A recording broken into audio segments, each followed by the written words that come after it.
जब लो नहीं भाग लिलार उदय, तब लो भरमती फिरती बहुतायो।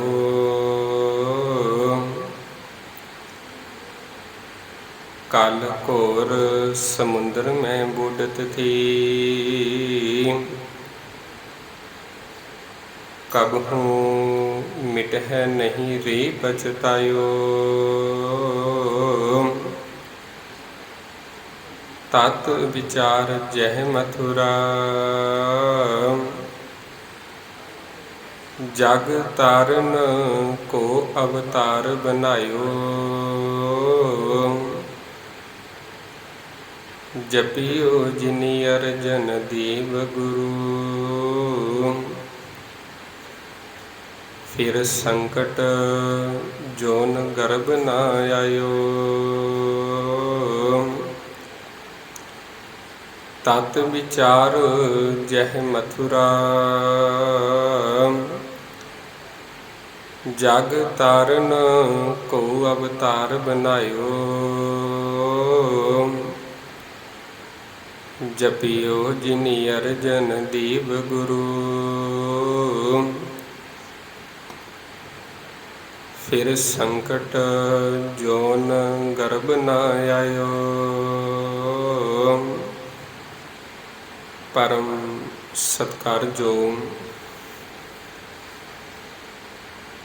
शब्द गुरु ब्रह्म सतगुरु सारी ही कायनात नूं सांझा उपदेश देने वाले राहिबर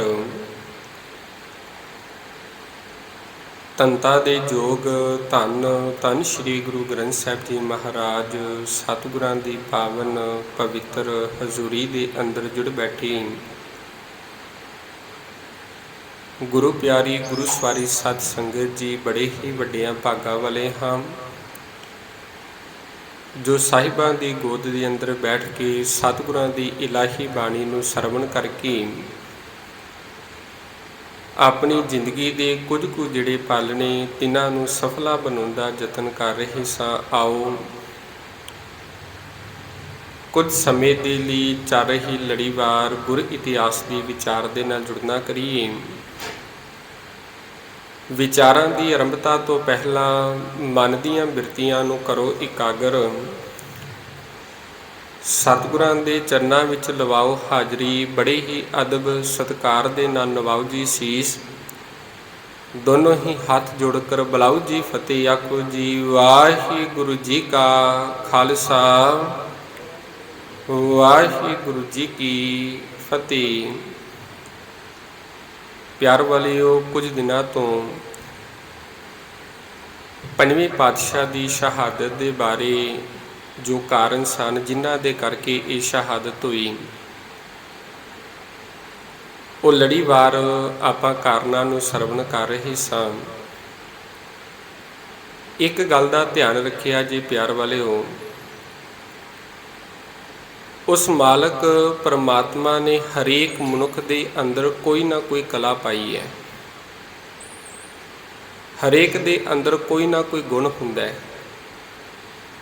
कोई भी अजिहा मनुख नहीं जिहदे अंदर कोई ना कोई गुण होवे, वो किसी भी प्रकार का कोई हो सकता है।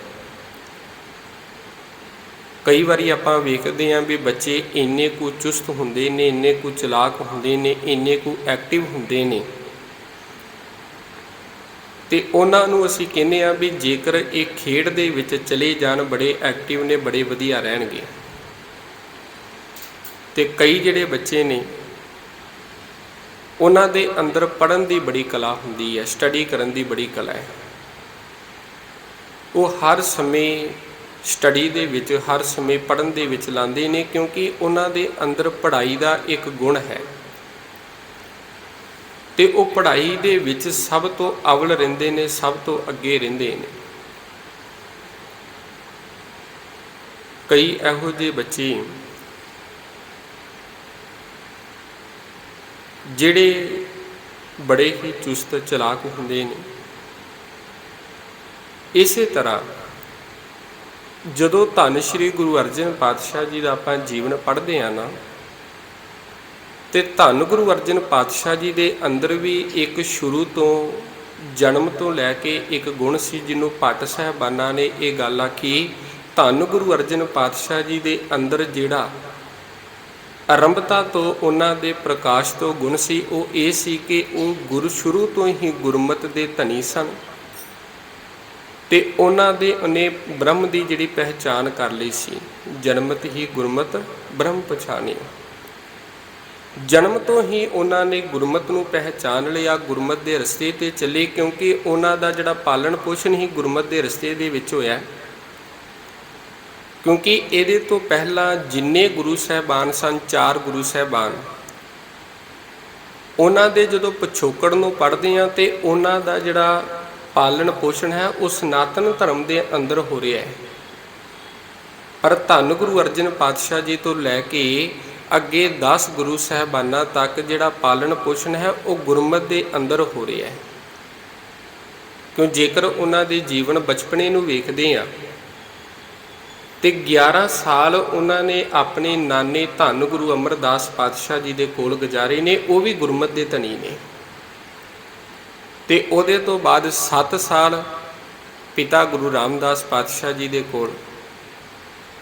ਕਹਿਣ ਤੋਂ ਮੁਰਾਦ ਇਹ ਹੈ ਵੀ 18 ਸਾਲ ਦੇ ਵਿੱਚ ਉਹ ਜਦੋਂ ਗੁਰਿਆਈ 'ਤੇ ਬਹਿੰਦੇ ਨੇ, ਉਸ ਸਮੇਂ ਉਹਨਾਂ ਨੇ ਗੁਰਮਤਿ ਨੂੰ ਇੰਨਾ ਕੁ ਪਰਖ ਲਿਆ ਸੀ, ਇੰਨਾ ਕੁ ਪੜਚੋਲ ਲਿਆ, ਇੰਨਾ ਕੁ ਸਮਝ ਲਿਆ।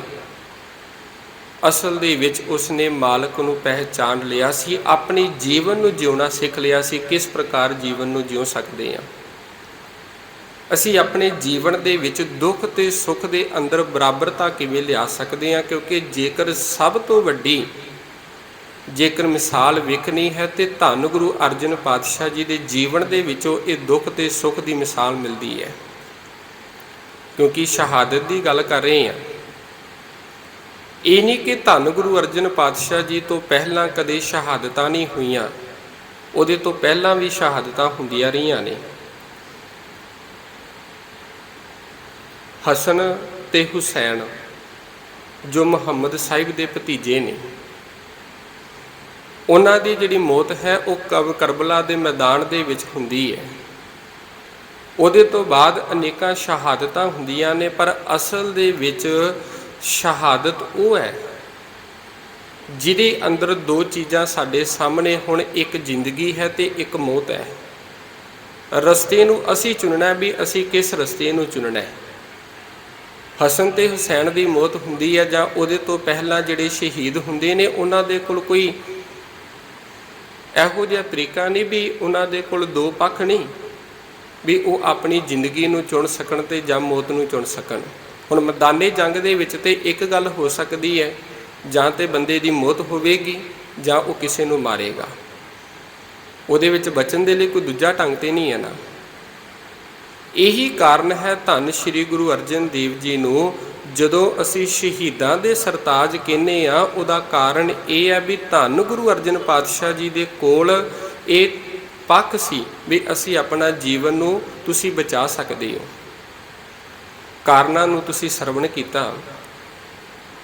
ਇਹ ਜਿਹੜੀ ਗੱਲ ਹੈ ਹੁਣ ਜੰਗੀਰ ਦੇ ਕੋਲ ਜਦੋਂ ਗਈ ਹੈ, ਬਾਦਸ਼ਾਹ ਜਹਾਂਗੀਰ ਦੇ ਕੋਲ ਜਿੰਨੇ ਵੀ ਉੱਚ ਧਰਮੀ ਸਨ, ਸਕੀ ਸਰਵਰੀਆ ਹੋ ਗਏ, ਨਕਸ਼ਬੰਦੀ ਹੋ ਗਈ, ਬਾਬਾ ਪ੍ਰੀਤੀ ਚੰਦ ਹੋ ਗਿਆ, ਚੰਦੂ ਹੋ ਗਿਆ, ਇਹਨਾਂ ਸਾਰਿਆਂ ਦੀ ਚੁੱਕ ਦੇ ਵਿੱਚ ਆ ਕੇ ਜੰਗੀਰ ਵੀ ਇਹ ਗੱਲ ਚਾਹੁੰਦਾ ਸੀ ਕਿਵੇਂ ਨਾ ਕਿਵੇਂ ਕਰਕੇ ਧੰਨ ਗੁਰੂ ਅਰਜਨ ਪਾਤਸ਼ਾਹ ਜੀ ਨੂੰ ਸ਼ਹੀਦ ਕੀਤਾ ਜਾਵੇ, ਇਸ ਰਸਤੇ ਤੋਂ ਬਾਹਰ ਕੀਤਾ ਜਾਵੇ। 6 ਮਹੀਨਿਆਂ ਤੋਂ ਬਾਅਦ ਇਹ ਜਦੋਂ ਗੱਦੀ 'ਤੇ ਬਹਿੰਦਾ, 6 ਮਹੀਨਿਆਂ ਤੋਂ ਬਾਅਦ ਇਹਨੇ ਇੱਕ ਫਤਵਾ ਜਾਰੀ ਕਰ ਦਿੱਤਾ, ਇੱਕ ਹੁਕਮ ਜਾਰੀ ਕਰ ਦਿੱਤਾ ਵੀ ਧੰਨ ਸ਼੍ਰੀ ਗੁਰੂ ਅਰਜਨ ਪਾਤਸ਼ਾਹ ਜੀ ਨੂੰ ਗ੍ਰਿਫਤਾਰ ਕਰ ਲਿਆ ਜਾਵੇ ਤੇ ਉਹਨਾਂ ਦਾ ਜਿੰਨੀ ਜ਼ਮੀਨ ਜਾਇਦਾਦ ਹੈ, ਜੋ ਕੁਝ ਹੈ, ਉਹਨਾਂ ਦਾ ਪਰਿਵਾਰ ਹੈ, ਉਸ ਨੂੰ ਮੁਰਤਜ਼ਾ ਖਾਨ ਦੇ ਹਵਾਲੇ ਕਰ ਦਿੱਤਾ ਜਾਵੇ ਤੇ ਧੰਨ ਗੁਰੂ ਅਰਜਨ ਪਾਤਸ਼ਾਹ ਜੀ ਨੂੰ ਮੇਰੇ ਸਾਹਮਣੇ ਪੇਸ਼ ਕੀਤਾ ਜਾਵੇ। ਇਹਦੀ ਗ੍ਰਿਫਤਾਰੀ ਦੀ ਜਦੋਂ ਖਬਰ ਅੰਮ੍ਰਿਤਸਰ ਦੀ ਧਰਤੀ 'ਤੇ ਪਹੁੰਚਦੀ ਹੈ ਤੇ ਸਤਿਗੁਰਾਂ ਨੇ ਕੋਈ ਉਪਾਅ ਨਹੀਂ ਕੀਤਾ। ਤੇ ਕਿਉਂਕਿ ਇਸ ਗੱਲ ਦਾ ਪਤਾ ਸੀ ਸਤਿਗੁਰਾਂ ਨੂੰ ਵੀ ਇੱਕ ਨਾ ਇੱਕ ਦਿਨ ਜਿੰਨੇ ਕੋ ਇਹ ਵਿਰੋਧ ਚੱਲ ਰਿਹਾ ਹੈ, ਇਹਦੇ ਕਰਕੇ ਇੱਕ ਨਾ ਇੱਕ ਦਿਨ ਅਜਿਹਾ ਆਵੇਗਾ ਜਿਹਦੇ ਕਰਕੇ ਸਾਨੂੰ ਸ਼ਹਾਦਤ ਦੇਣੀ ਪਵੇਗੀ, ਕਿਉਂਕਿ ਬਾਣੀ ਤੋਂ ਲੈ ਕੇ ਕੁਰਬਾਨੀ ਤੱਕ ਜੇਕਰ ਸਫਲ ਤੈਅ ਕੀਤਾ ਹੈ ਤੇ ਉਹ ਕੀਤਾ ਧੰਨ ਸ਼੍ਰੀ ਗੁਰੂ ਅਰਜਨ ਦੇਵ ਜੀ ਨੇ।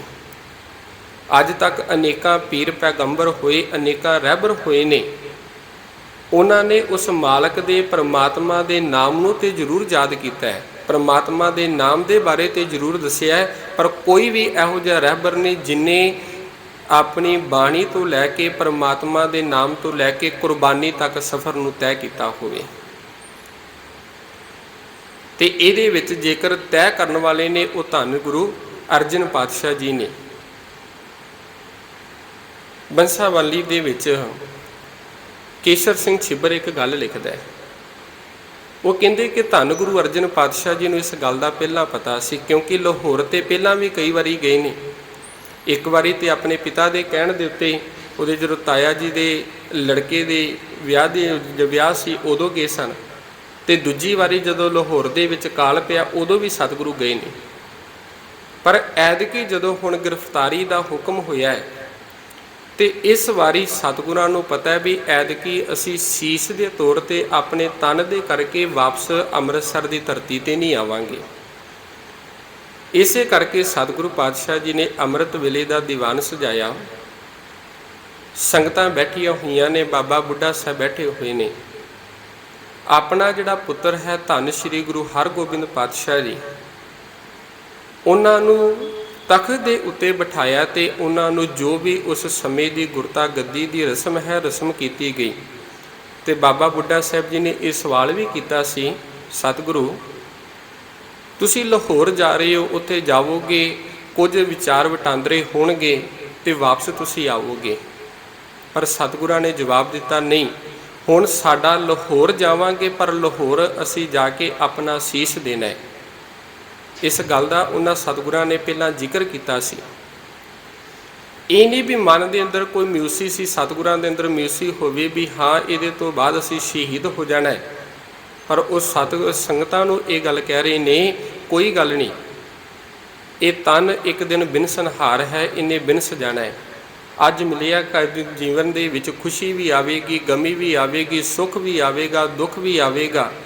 ਮਨੁੱਖ ਨੂੰ ਹਰੇਕ ਪੱਖ ਤੋਂ, ਹਰੇਕ ਪਲ ਤੋਂ ਸੁਚੇਤ ਹੋਣਾ ਚਾਹੀਦਾ। ਜੇਕਰ ਸੁੱਖ ਆਇਆ ਤੇ ਸੁੱਖ ਦੇ ਵਿੱਚ ਅਸੀਂ ਕਿਵੇਂ ਵਿਚਰਨਾ ਹੈ, ਜੇਕਰ ਸਾਡੀ ਜ਼ਿੰਦਗੀ ਦੇ ਵਿੱਚ ਦੁੱਖ ਆਇਆ ਤੇ ਦੁੱਖ ਨੂੰ ਅਸੀਂ ਕਿਸ ਪ੍ਰਕਾਰ ਹੱਲ ਕਰਨਾ ਹੈ, ਉਸ ਸਮੱਸਿਆ ਦਾ ਹੱਲ ਕਿਵੇਂ ਕਰਨਾ ਹੈ।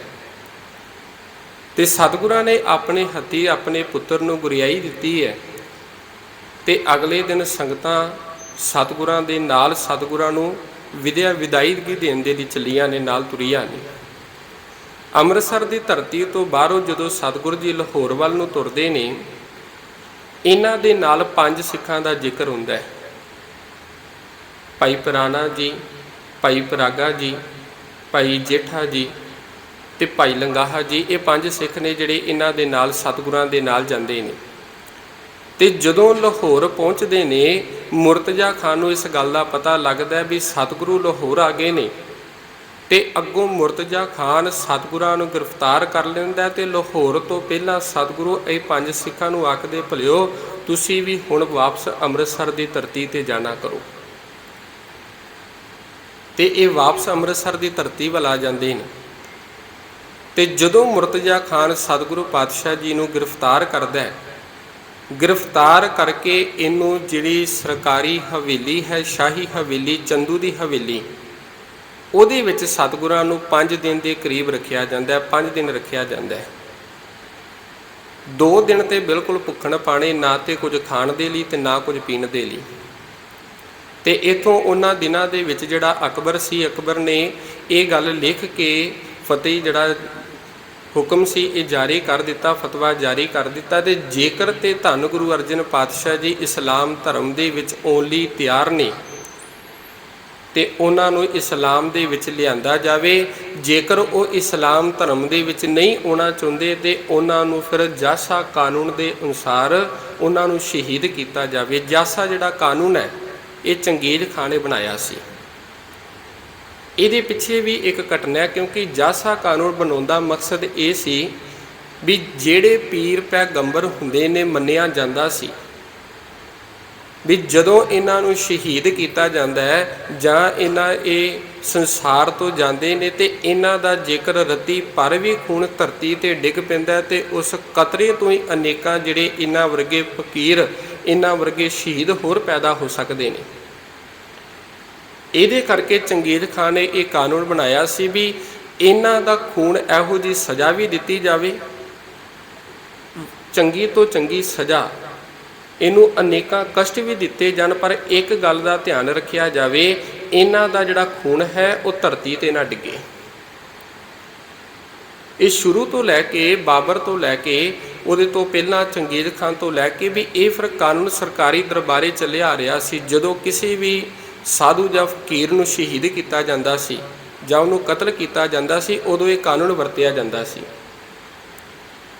ਤੇ ਇਹ ਕਾਨੂੰਨ ਦਾ ਅਨੁਸਾਰ ਸਤਿਗੁਰਾਂ ਨੂੰ ਸ਼ਹੀਦ ਕਰਨ ਦਾ ਹੁਕਮ ਦੇ ਕੇ ਜਿਹੜਾ ਜੰਗੀਰ ਹੈ ਉਹ ਆਪ ਅੱਗੇ ਕਸ਼ਮੀਰ ਵੱਲ ਚਲਾ ਗਿਆ ਸੀ, ਕਿਉਂਕਿ ਗਰਮੀ ਦੇ ਦਿਨ ਸਨ ਤੇ ਇਹ ਠੰਡੇ ਇਲਾਕੇ ਵੱਲ ਚਲਾ ਗਿਆ। ਉਹਦੇ ਤੋਂ ਬਾਅਦ ਜਦੋਂ ਸਤਿਗੁਰੂ ਪਾਤਸ਼ਾਹ ਜੀ ਲਾਹੌਰ ਦੀ ਧਰਤੀ ਤੇ ਪਹੁੰਚਦੇ ਨੇ, ਇਹਨਾਂ ਨੂੰ ਚੰਦੂ ਦੀ ਹਵੇਲੀ ਦੇ ਵਿੱਚ ਰੱਖਿਆ ਗਿਆ। 2 ਦਿਨ ਤੇ ਬਿਲਕੁਲ ਖਾਣ ਲਈ ਕੁਝ ਵੀ ਨਾ ਦਿੱਤਾ ਗਿਆ। ਜਦੋਂ ਤੀਸਰਾ ਦਿਨ ਹੋਇਆ, ਕਚਹਿਰੀ ਲੱਗੀ ਤੇ ਕਚਹਿਰੀ ਦੇ ਵਿੱਚ ਜਦੋਂ ਸਤਿਗੁਰੂ ਪਾਤਸ਼ਾਹ ਜੀ ਨੂੰ ਪੇਸ਼ ਕੀਤਾ ਗਿਆ ਤੇ ਉੱਥੇ ਚੰਦੂ ਤੇ ਇਹ ਮੁਰਤਜ਼ਾ ਖਾਨ ਸਤਿਗੁਰਾਂ ਨੂੰ ਆਖਦੇ ਨੇ, ਭਾਈ ਤੁਹਾਡੇ ਅੱਗੇ 2 ਪੱਖ ਨੇ, ਜੇਕਰ ਤੁਸੀਂ ਸਾਡੀਆਂ ਗੱਲਾਂ ਨੂੰ ਮੰਨ ਲੈਂਦੇ ਹੋ, ਸਾਡੀਆਂ ਗੱਲਾਂ ਨੂੰ ਪ੍ਰਵਾਨ ਕਰ ਲੈਂਦੇ ਹੋ, ਤੁਹਾਡੀ ਜਾਨ ਬਖਸ਼ ਦਿੱਤੀ ਜਾਵੇਗੀ। ਜੇਕਰ ਤੁਸੀਂ ਪ੍ਰਵਾਨ ਨਹੀਂ ਕਰਦੇ ਤੇ ਤੁਹਾਨੂੰ ਕਤਲ ਕਰ ਦਿੱਤਾ ਜਾਵੇਗਾ, ਸ਼ਹੀਦ ਕਰ ਦਿੱਤਾ ਜਾਵੇਗਾ। ਉਹਨਾਂ ਨੇ 3 ਚੀਜ਼ਾਂ ਸਤਿਗੁਰਾਂ ਦੇ ਸਾਹਮਣੇ ਰੱਖੀਆਂ। ਸਭ ਤੋਂ ਪਹਿਲੀ ਚੀਜ਼ ਇਹ ਰੱਖੀ ਵੀ ਧੰਨ ਸ਼੍ਰੀ ਗੁਰੂ ਅਰਜਨ ਸਾਹਿਬ, ਧੰਨ ਸ਼੍ਰੀ ਗੁਰੂ ਗ੍ਰੰਥ ਸਾਹਿਬ ਜੀ ਦੇ ਵਿੱਚ ਜੋ ਅਸੀਂ ਕੁਝ ਸ਼ਬਦ ਆਖਾਂਗੇ ਉਹਨਾਂ ਸ਼ਬਦਾਂ ਨੂੰ ਤੁਸੀਂ ਉਹਦੇ ਵਿੱਚ ਦਰਜ ਕਰ ਦਿਓ। ਤੇ ਸਤਿਗੁਰਾਂ ਨੇ ਅੱਗੋਂ ਆਖਿਆ, ਭਲਿਆ ਇਹ ਕਿਸੇ ਮਨੁੱਖ ਦੀ ਬਾਣੀ ਨਹੀਂ, ਇਹ ਤੇ ਉਸ ਮਾਲਕ ਪਰਮਾਤਮਾ ਦੀ ਬਾਣੀ ਹੈ। ਇਹਦੇ ਵਿੱਚ ਤੁਹਾਡੇ ਜਿਹੜੇ ਬੋਲ ਜਾਂ ਮੁਹੰਮਦ ਸਾਹਿਬ ਦੀ ਕਿਸੇ ਦੀ ਵਡਿਆਈ ਦੇ ਵਿੱਚ ਜਿਹੜੇ ਬੋਲ ਨੇ ਉਹ ਦਰਜ ਨਹੀਂ ਕੀਤੇ ਜਾ ਸਕਦੇ। ਇਹਦੇ ਵਿੱਚ ਕੇਵਲ ਤੇ ਇੱਕ ਪਰਮਾਤਮਾ ਦੀ ਸਿਫਤ ਸਲਾਹ ਦੇ ਬੋਲ ਨੇ, ਉਹਨਾਂ ਦੀ ਬਾਣੀ ਹੈ, ਇਹ ਨਹੀਂ ਹੋ ਸਕਦਾ।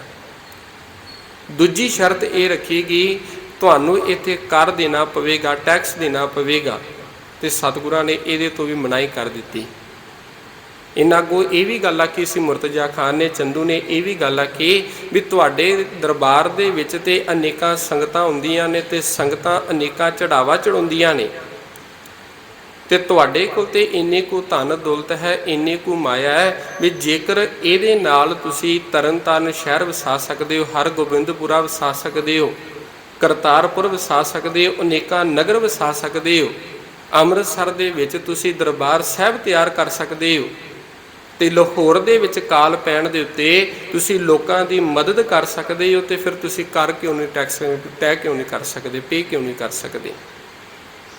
ਤੇ ਸਤਿਗੁਰਾਂ ਨੇ ਆਖਿਆ ਵੀ ਇਹ ਕਿਸੇ ਕਿਸਾਨ ਦਾ ਜਾਂ ਕਿਸੇ ਵਪਾਰੀ ਦਾ ਕੋਈ ਅੱਡਾ ਨਹੀਂ, ਇਹਦੇ ਉੱਤੇ ਜੋ ਕਿਰਤ ਆਵੇਗੀ, ਜੋ ਕਮਾਈ ਹੁੰਦੀ ਹੈ, ਇਹ ਸਿੱਖਾਂ ਦੀ ਦਸਵੰਧ ਦੀ ਕਮਾਈ ਹੈ, ਕਿਰਤ ਕਮਾਈ ਹੈ।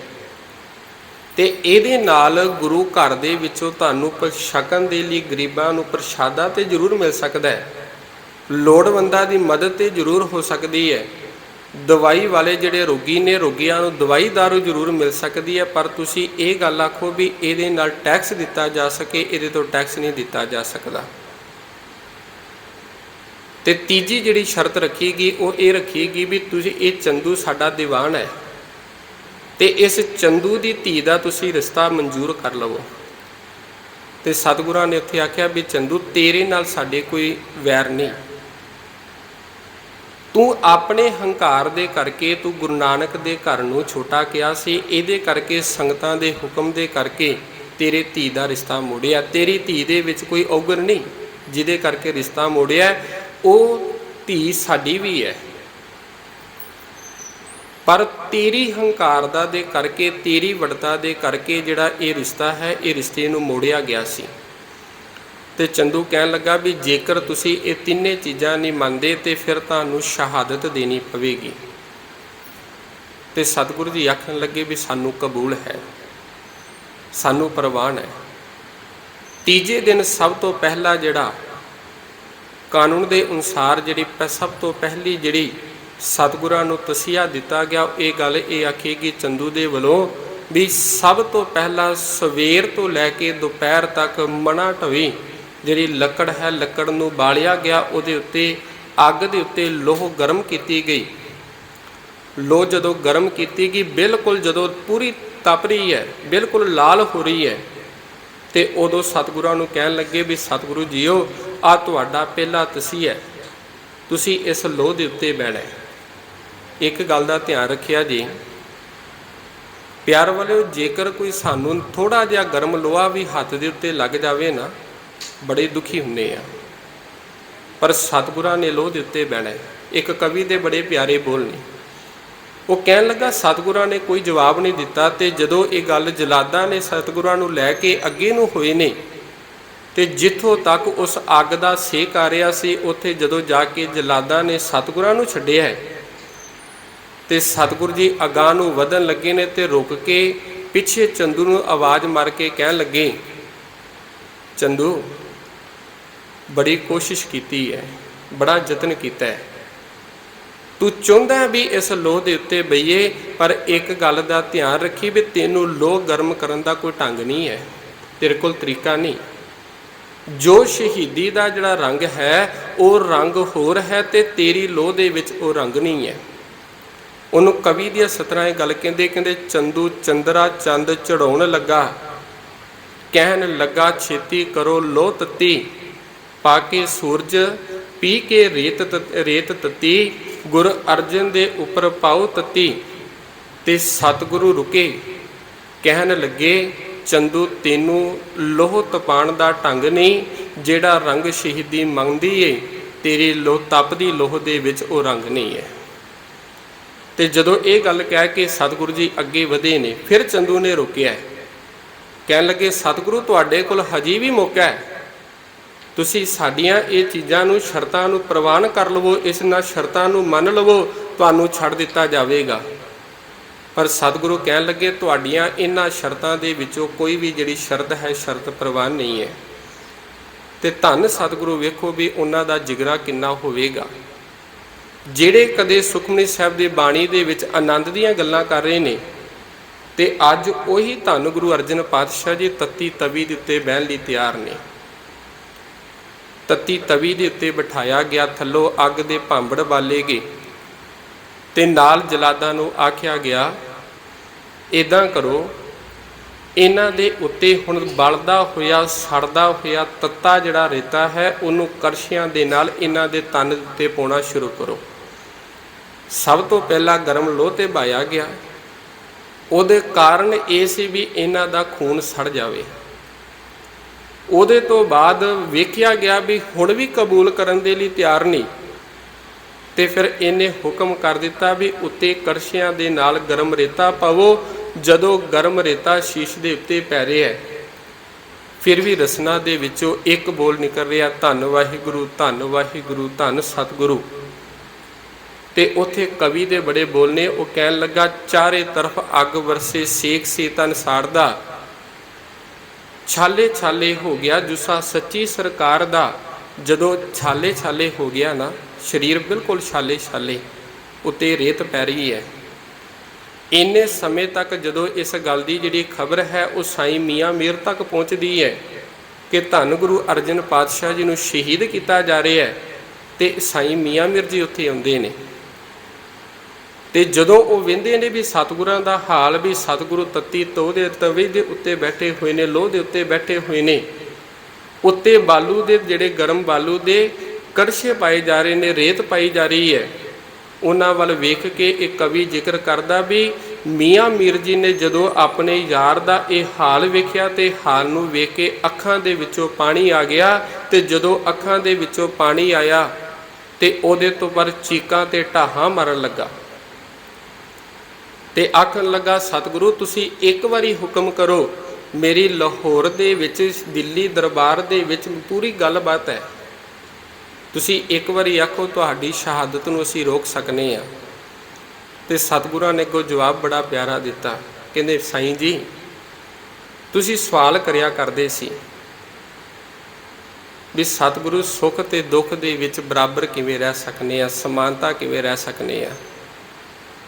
ਇੱਕ ਉਹ ਵੀ ਸਮਾਂ ਸੀ ਜਦੋਂ ਸਾਈਂ ਮੀਆਂ ਮੀਰ ਜੀ ਨੇ ਉਹ ਵੀ ਸਮਾਂ ਵੇਖਿਆ ਜਦੋਂ ਅੰਮ੍ਰਿਤਸਰ ਦੀ ਧਰਤੀ ਦੇ ਉੱਤੇ ਸਿਰ ਦੇ ਉੱਤੇ ਛਤਰ ਝੂਰੇ ਨੇ, ਸਤਿਗੁਰਾਂ ਦੇ ਉੱਤੇ ਚੋਰ ਸਾਹਿਬ ਹੋ ਰਿਹਾ, ਸੰਗਤਾਂ ਆ ਰਹੀਆਂ ਨੇ, ਸੰਗਤਾਂ ਦਰਸ਼ਨ ਕਰਦੀਆਂ ਨੇ, ਸਤਿਗੁਰੂ ਆਪਣੇ ਹੱਥੀਂ ਸੰਗਤਾਂ ਨੂੰ ਉਪਦੇਸ਼ ਦੇ ਰਹੇ ਨੇ ਤੇ ਕੋਲ ਬਾਣੀ ਦੇ ਪ੍ਰਵਾਹ ਚੱਲ ਰਹੇ ਨੇ, ਕੀਰਤਨ ਹੋ ਰਹੇ ਨੇ। ਉਹ ਵੀ ਸਮਾਂ ਵੇਖਿਆ ਵੀ ਜਦੋਂ ਪੂਰੀਆਂ ਰੌਣਕਾਂ ਦੇ ਵਿੱਚ ਇੰਨਾ ਸੁੱਖ ਹੈ। ਤੇ ਅੱਜ ਉਹ ਵੀ ਸਮਾਂ ਵੇਖਦਾ ਪਿਆ ਜਦੋਂ ਲੋਹ ਦੇ ਉੱਤੇ ਸਤਿਗੁਰੂ ਬੈਠੇ ਹੋਏ ਨੇ, ਪਰ ਕਿਸੇ ਗੱਲ ਦਾ ਰੱਬ ਦੇ ਨਾਲ ਕੋਈ ਸ਼ਿਕਵਾ ਨਹੀਂ ਹੈ। ਰੱਬ ਨੂੰ ਕੋਈ ਲਾਮਾ ਨਹੀਂ ਵੀ ਰੱਬਾ ਤੂੰ ਮੇਰੇ ਨਾਲ ਕੀ ਕੀਤਾ ਹੈ, ਕਿਸੇ ਪ੍ਰਕਾਰ ਦਾ ਕੋਈ ਸ਼ਿਕਵਾ ਨਹੀਂ। ਤੇ ਅੱਗੋਂ ਸਤਿਗੁਰਾਂ ਨੇ ਜਵਾਬ ਦਿੱਤਾ, ਕਹਿਣ ਲੱਗੇ ਮੀਆਂ ਜੀ, ਪੀਰ ਜੀ, ਫਕੀਰਾਂ ਦੀਆਂ ਅੱਖਾਂ ਦੇ ਵਿੱਚੋਂ ਹੰਝੂ ਕਦੇ ਵੀ ਸ਼ੋਭਦੇ ਨਹੀਂ। ਕੀ ਹੋਇਆ, ਸੰਸਾਰ ਦੇ ਜਿਹੜੇ ਲੋਕ ਨੇ ਇਹਨਾਂ ਦੀ ਪ੍ਰੀਤੀ ਤਨ ਦੇ ਨਾਲ ਹੈ, ਇਹ ਤਨ ਨੂੰ ਸ਼ਿੰਗਾਰਨਾ ਚਾਹੁੰਦੇ ਨੇ ਤੇ ਆਪਣੇ ਤਨ ਨੂੰ ਬਚਾਉਣਾ ਚਾਹੁੰਦੇ ਨੇ, ਪਰ ਸਾਡਾ ਜਿਹੜਾ ਮਨ ਹੈ ਉਸ ਮਾਲਕ ਦੇ ਨਾਮ ਦੇ ਵਿੱਚ ਲੱਗਾ ਹੋਇਆ ਹੈ। ਇਹ ਤਨ ਨੂੰ ਤੇ ਸਾੜ ਸਕਦੇ ਨੇ ਪਰ ਮਨ ਨੂੰ ਕਿਵੇਂ ਟੁੱਟਾ ਕਰ ਸਕਦੇ ਨੇ, ਕਿਉਂ ਮਨ ਸ਼ਾਂਤ ਹੈ। ਚਾਰੋਂ ਤਰਫ ਅੱਗ ਵਰਸੇ, ਸੇਕ ਸੀ ਤਨ ਸਾੜਦਾ, ਛਾਲੇ ਛਾਲੇ ਹੋ ਗਿਆ ਜੁੱਸਾ ਸੱਚੀ ਸਰਕਾਰ ਦਾ। ਮੀਆਂ ਸਾਈਂ ਮੀਆਂ ਮੇਰ ਵੇਖਾ ਹਾਲ ਆਦੋ ਜ਼ਾਰਦਾ, ਹੋ ਵਿਆਕੁਲ ਰੋਪਿਆ ਚੀਹਾਂ ਚੀਕਾ ਟਾਹਾਂ ਮਾਰਦਾ। ਸਤਿਗੁਰ ਬੋਲੇ ਮੀਆਂ ਜੀ, ਛੋਡੋ ਪ੍ਰੀਤੀ ਚਾਮ ਸੇ, ਕਿਆ ਹੁਆ ਤਨ ਜਲ ਰਹਾ, ਹਮ ਸ਼ਾਂਤ ਹੈ ਹਰ ਨਾਮ ਸੇ। ਕਹਿੰਦੇ ਕੀ ਹੋਇਆ, ਸਰੀਰ ਦੇ ਉੱਤੇ ਜੇਕਰ ਅੱਗ ਦੀ ਤੱਤੀ ਲੋਹ ਦੇ ਉੱਤੇ ਬੈਠੇ ਆ, ਸਰੀਰ ਦੇ ਉੱਤੇ ਗਰਮ ਬਾਲੂ ਪੈ ਰਹੀ ਹੈ, ਸਰੀਰ ਭਾਵੇਂ ਛਾਲੋ ਛਾਲੀ ਹੋ ਗਿਆ ਹੈ, ਪਰ ਜੋ ਉਸ ਮਾਲਕ ਦਾ ਪਰਮਾਤਮਾ ਦਾ ਹੁਕਮ ਹੈ ਉਸ ਹੁਕਮ ਨੂੰ ਸਿਰ ਮੱਥੇ ਕਰਕੇ ਪ੍ਰਵਾਨ ਕਰ ਰਹੇ ਆ। ਤਨ ਦੇ ਤੌਰ ਤੇ ਭਾਵੇਂ ਇਹ ਬੜਾ ਤਪਾਉਣ ਦਾ ਯਤਨ ਕਰਦੇ ਪਏ ਨੇ, ਇਹ ਜਿਹੜੇ ਤਪੀ ਨੇ ਸਾਨੂੰ ਤਪਾਉਣ ਦਾ ਯਤਨ ਕਰ ਰਹੇ ਨੇ, ਪਰ ਆਪ ਤਪ ਰਹੇ ਨੇ। ਸਾਡਾ ਜਿਹੜਾ ਮਨ ਹੈ ਅੱਜ ਵੀ ਸ਼ਾਂਤੀ ਦੇ ਨਾਲ ਹੈ ਤੇ ਅੱਜ ਵੀ ਸ਼ਾਂਤੀ ਦੇ ਵਿੱਚ ਹੈ। ਇਹਦੇ ਤੋਂ ਬਾਅਦ ਚੰਦੂ ਫਿਰ ਸਵਾਲ ਕਰਦਾ, ਚੰਦੂ ਫਿਰ ਪੁੱਛਦਾ, ਸਤਿਗੁਰੂ ਹਜੇ ਵੀ ਤੁਹਾਡੇ ਕੋਲ ਮੌਕਾ ਹੈ, ਹਜੇ ਵੀ ਤੁਸੀਂ ਵੇਖ ਲਵੋ। ਤੇ ਸਤਿਗੁਰਾਂ ਨੇ ਆਖਿਆ ਵੀ ਭਲਿਆ ਵਾਰ-ਵਾਰ ਨਹੀਂ ਪੁੱਛੀਦਾ ਹੁੰਦਾ, ਜੋ ਇੱਕ ਵਾਰੀ ਗੱਲ ਕਹਿ ਦਿੱਤੀ ਉਹ ਪੱਥਰ ਦੇ ਉੱਤੇ ਲਕੀਰ ਹੈ। ਇਹਦੇ ਤੋਂ ਬਾਅਦ ਚੰਦੂ ਦੇ ਵੱਲੋਂ ਹੁਕਮ ਹੋਇਆ, ਇੱਦਾਂ ਕਰੋ ਵੀ ਇੱਕ ਵੱਡਾ ਤੇਗਾ ਲਵੋ, ਉਹਦੇ ਥੱਲੇ ਪਾਣੀ ਪਾਵੋ ਤੇ ਉਹਦੇ ਵਿੱਚ ਪਾਣੀ ਪਾਓ ਤੇ ਥੱਲੇ ਅੱਗ ਬਾਲੋ ਤੇ ਉਸ ਪਾਣੀ ਨੂੰ ਉਬਾਲੋ ਤੇ ਉਬਲਦੇ ਹੋਏ ਪਾਣੀ ਦੇ ਵਿੱਚ ਸਤਿਗੁਰੂ ਗੁਰੂ ਅਰਜਨ ਪਾਤਸ਼ਾਹ ਜੀ ਨੂੰ ਬਿਠਾਵੋ। ਤੇ ਇੱਕ ਤੇ ਸਰੀਰ ਦੇ ਉੱਤੇ ਰੇਤਾ ਪਿਆ ਸੀ। ਉਹਦੇ ਤੋਂ ਬਾਅਦ ਜਦੋਂ ਸਤਿਗੁਰਾਂ ਨੂੰ ਪਾਣੀ ਦੇ ਵਿੱਚ ਬਿਠਾਇਆ ਗਿਆ, ਹੁਣ ਪਾਣੀ ਦੇ ਵਿੱਚ ਗਰਮ ਪਾਣੀ ਨੂੰ ਵੇਖੀਏ ਤੇ ਗਰਮ ਪਾਣੀ ਦੇ ਵਿੱਚ ਜੇਕਰ ਕੋਈ ਚੀਜ਼ ਪਾਈਏ ਤੇ ਉਹ ਮਿੰਟ ਦੇ ਵਿੱਚ ਆਲੂ ਪਾ ਦਈਏ ਉੱਤੋਂ ਛਿਲਕਾ ਲੈ ਜਾਂਦਾ ਹੈ। ਸਾਡੇ ਸਰੀਰ ਦੇ ਉੱਤੇ ਕੋਈ ਪਾਣੀ ਪੈ ਜਾਵੇ, ਚਾਹ ਪੈ ਜਾਵੇ, ਕੁਝ ਸਮੇਂ ਦੇ ਵਿੱਚੋਂ ਮਾਸ ਉੱਤੋਂ ਲੱਥ ਜਾਂਦਾ ਹੈ। ਤੇ ਜਦੋਂ ਪਾਣੀ ਦੇ ਵਿੱਚ ਬਿਠਾਇਆ ਗਿਆ ਤੇ ਸਤਿਗੁਰਾਂ ਦੇ ਤਨ ਦੇ ਉੱਤੇ ਮਾਸ ਸੀ ਉਹ ਹੱਡੀਆਂ ਦੇ ਨਾਲ ਵੱਖਰਾ ਹੋ ਗਿਆ। ਦੁਆਰਾ ਤੋਂ ਫਿਰ ਪੁੱਛਿਆ ਗਿਆ, ਪਰ ਸਤਿਗੁਰੂ ਜੀ ਕਹਿ ਰਹੇ ਨਹੀਂ। ਕਹਿੰਦੇ ਉਸ ਮਾਲਕ ਦਾ ਹੁਕਮ ਹੈ, ਅਸੀਂ ਉਸਦੇ ਹੁਕਮ ਨੂੰ ਮੰਨ ਰਹੇ ਹਾਂ, ਉਹਦੇ ਭਾਣੇ ਨੂੰ ਅਸੀਂ ਮੰਨ ਰਹੇ ਹਾਂ। ਇਹਦੇ ਤੋਂ ਬਾਅਦ ਇਹਨਾਂ ਹੋਰ ਜਿਹੜੀ ਕਹਿਰ ਗੁਜ਼ਾਰਿਆ, ਕਹਿਰ ਕੀ ਗੁਜ਼ਾਰਿਆ, ਤੇ ਜਦੋਂ 5 ਦਿਨਾਂ ਤੋਂ ਬਾਅਦ ਤਸੀਹੇ ਦੇਣ ਤੋਂ ਬਾਅਦ ਫਿਰ ਵੀ ਸਤਿਗੁਰੂ ਪਾਤਸ਼ਾਹ ਜੀ ਨਾ ਡੋਲੇ, ਉਹਨਾਂ ਨੂੰ ਤਪਾ ਨਾ ਸਕੇ। ਇਹਨਾਂ ਕੀ ਕੀਤਾ ਵੀ ਜਦੋਂ ਬਿਲਕੁਲ ਸਰੀਰ ਹੱਡੀਆਂ ਵੱਖਰੀਆਂ ਹੋ ਗਈਆਂ, ਮਾਸ ਵੱਖਰਾ ਹੋ ਗਿਆ, ਛਾਲੇ ਸਰੀਰ ਦੇ ਉੱਤੇ ਪਏ ਹੋਏ ਨੇ, ਤੇ ਇਹਦੇ ਤੋਂ ਬਾਅਦ ਇਹਨਾਂ ਨੇ ਲੈ ਕੇ ਫਿਰ ਕੋਲੋਂ ਰਾਵੀ ਦਰਿਆ ਦੇ ਵਿੱਚ ਜਾ ਕੇ ਉਸ ਜਿਹੜਾ ਸਰੀਰ ਹੈ ਸਤਿਗੁਰਾਂ ਨੂੰ ਰੋੜ ਦਿੱਤਾ ਹੈ। ਤੇ ਇਸੇ ਪ੍ਰਕਾਰ ਸਤਿਗੁਰਾਂ ਦੀ ਸ਼ਹਾਦਤ ਹੁੰਦੀ ਹੈ। ਤੇ ਪਿਆਰ ਵਾਲਿਓ, ਇੱਕ ਗੱਲ ਦਾ ਧਿਆਨ ਰੱਖਣ ਵਾਲਾ ਹੈ, ਉਹਨਾਂ ਦੇ ਜੀਵਨ ਦੇ ਵਿੱਚ ਅਸੀਂ ਕਹਿ ਤੇ ਦਿੰਦੇ ਹਾਂ ਧੰਨ ਗੁਰੂ ਅਰਜਨ ਪਾਤਸ਼ਾਹ ਜੀ, ਪਰ ਉਹਨਾਂ ਦੇ ਜੀਵਨ ਵੱਲ ਵੇਖੀਏ ਤੇ ਉਹਨਾਂ ਨੇ ਸਾਨੂੰ ਜੀਵਨ ਜਿਉਣ ਦਾ ਢੰਗ ਦੱਸਿਆ। ਇੱਕ ਕਵੀ ਗੱਲ ਕਹਿੰਦਾ, ਉਹ ਕਹਿਣ ਲੱਗਾ ਵੀ ਜੇਕਰ ਕਿਤੇ ਧੰਨ ਗੁਰੂ ਅਰਜਨ ਪਾਤਸ਼ਾਹ ਜੀ ਸ਼ਹਾਦਤ ਨਾ ਦਿੰਦੇ, ਉਹਦੇ ਤੋਂ ਬਾਅਦ ਜਿਹੜੀਆਂ ਅੱਗੇ ਲੈਣਾ ਲਹੀਰਾਂ ਸ਼ਹੀਦੀ ਦੀਆਂ ਲੈਣਾ ਵੱਜੀਆਂ ਨੇ ਉਹ ਕਦੇ ਵੀ ਨਹੀਂ ਸਨ ਹੋਣੀਆਂ। ਉਹ ਕਵੀ ਦੇ ਬੜੇ ਪਿਆਰੇ ਬੋਲ ਨੇ, ਕਹਿਣ ਲੱਗੇ ਜਦੋਂ ਧੰਨ ਗੁਰੂ ਤੇਗ ਬਹਾਦਰ ਪਾਤਸ਼ਾਹ ਜੀ ਨੂੰ ਸ਼ਹੀਦ ਕਰਨ ਲੱਗੇ ਨੇ, ਉਹਨਾਂ ਦੇ ਨਾਲ 3 ਸਿੱਖ ਸਨ। ਮੈਂ 5 ਮਿੰਟ ਹੋਰ ਲਵਾਂਗਾ। ਤੇ ਉਹਨਾਂ ਦੇ ਨਾਲ 3 ਸਿੱਖ ਸਨ। ਉਹਨਾਂ ਨੂੰ ਜਦੋਂ ਕਹਿਣ ਲੱਗੇ ਵੀ ਭਾਈ ਮਤੀ ਦਾਸ ਜੀ, ਤੁਹਾਨੂੰ ਜਦੋਂ ਆਰੇ ਦੇ ਨਾਲ ਚੀਰਿਆ ਜਾਵੇਗਾ ਤੇ ਆਰੇ ਨਾਲ ਚੀਰਿਆ ਵੇਖ ਕੇ ਵੀ ਤੁਹਾਡਾ ਜਿਹੜਾ ਗੁਰੂ ਹੈ, ਗੁਰੂ ਨੇ ਬਦਲ ਜਾਣਾ ਹੈ, ਉਹ ਸਾਡੇ ਧਰਮ ਨੂੰ ਕਬੂਲ ਕਰ ਲਵੇਗਾ।